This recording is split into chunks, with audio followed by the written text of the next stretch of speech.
जिनका नाम है भ्रमी।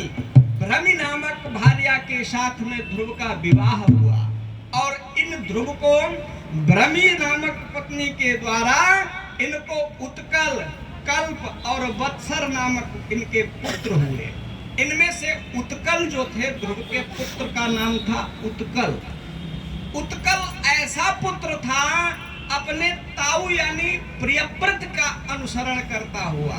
कहने लगा, पिताजी मुझे राज्य पाठ पढ़ाई लिखाई इससे कोई लेना देना नहीं है, मुझे संसार में जन्म मिला है परमात्मा का भजन करने के लिए, तपसा राध्य पुरुषम। ये भी जन्म के बाद बचपन से ही वत्सर चले, कल्प राजा वो चले गए। इन्होंने राज्य स्वीकार नहीं किया। कहते जब राज्य स्वीकार नहीं किया कल्प ने, तो वत्सर को राजा बनाया गया और फिर वत्सर की पत्नी का नाम था स्वार्थी।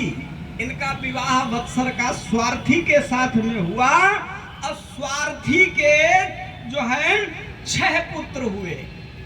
ध्रुव के परपोता 6 पुत्र हुए।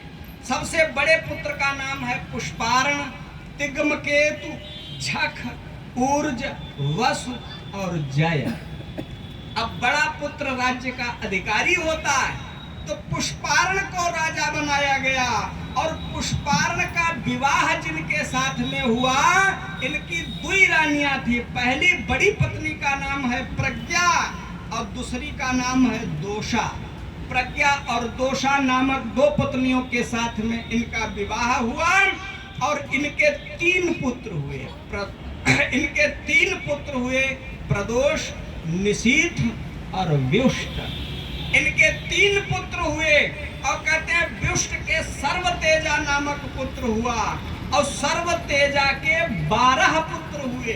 इन 12 पुत्रों में उल्मुक नामक पुत्र सबसे बड़ा था और उल्मुक नामक जो पुत्र था उनके सबसे बड़ा था।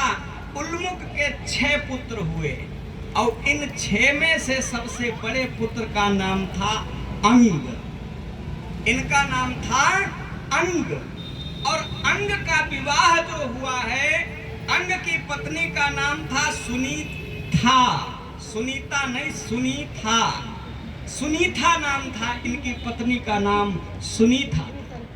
देखो अब राजा अंग की पत्नी का नाम है सुनीता। राजा का राज्याभिषेक हुआ, राजगद्दी पर विराजमान हो गए। लेकिन बहुत सी अवस्था बीत जाने के बाद भी राजा अंग और सुनीता के घर में कोई संतान नहीं। कोई भी संतान जब नहीं हुई तो व्याकुल हो गए राजा रानी दोनों लोग। उस समय पर इनके जो महात्मा थे, प्रसिद्ध संत थे जिनका नाम था अंगिरा।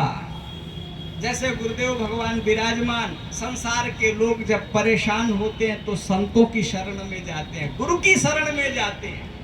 अंगिरा की शरण में पहुंचे, अंगिरा से कहने लगे, भगवान हमने देखा हमारे पितरों ने हमारे हाथ से जलांजलि लेना बंद कर दिया।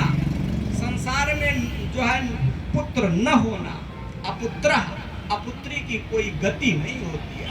पुत्र होना एक बहुत अनिवार्य होता है। पितृदोष से बचाने वाला पुत्र ही होता है, पिंडोदक क्रिया को बचाने वाला पुत्र ही होता है। भगवान हमें एक पुत्र चाहिए। राजा को अंगिरा ने बहुत समझाया, जब नहीं माने तो इनको भी एक फल, उन सन्यासी बाबा की तरह से अंगिरा ने एक फल दिया। कहीं जाओ, एक फल ले जा करके अपनी रानी को खिलाओ और इस फल के प्रभाव से राजन तुम्हारे घर में एक निर्मल पुत्र का जन्म हो। राजा ने आकर के जो है आपको, वो रानी ने फल ग्रहण किया और 1 वर्ष की अवधि के बाद इनके घर में एक पुत्र का जन्म हुआ और उस पुत्र का नाम बहुत प्रसिद्ध नाम। इनके घर में जिस पुत्र का नाम हुआ उसका नामकरण में नाम रखा गया वेन। उसका नाम हुआ वेन, अधम के वेन समान। और यह दुष्चरित्रवान हो गया। इसका जन्म क्यों हुआ था? इसका जन्म हुआ था महात्मा के कृपा प्रसाद से इसका जन्म हुआ था। महात्मा ने कहा था वर्षावधिम व्यतीतायु हो जायत जाये पुत्रोति निर्मला। इस फल को ग्रहण करने के बाद 1 वर्ष तक अगर इनकी माता, इनकी तुम्हारी पत्नी जो है धर्म पूर्वक रहती है, नियम पूर्वक रहती है, तो एक निर्मल पुत्र का जन्म होगा। और महारानी सुनीता के घर में जिस पुत्र का जन्म हुआ, इस वेन का ऐसा जो है आचरण हुआ। इसने क्या किया कि नागक्ष्या हुता देवा न ग्रहणन्ति ग्रहान्निहा। न इसने देवताओं की मर्यादा का पालन किया, न गृहस्थोचित मर्यादा का पालन किया, न माता को माता माना, न पिता को पिता माना। अपने माता पिता को, अपने पिता राजा अंग को बलात् इसने राजगद्दी से नीचे उतार दिया। कहा पिताजी अब तुम बूढ़े हो गए हो। समय से पहले रिटायरमेंट कर दिया उनका, जबरदस्ती समय से पहले रिटायरमेंट दे दिया उनको और स्वयं राजा बन गया। वेन स्वयं राजा बन गया।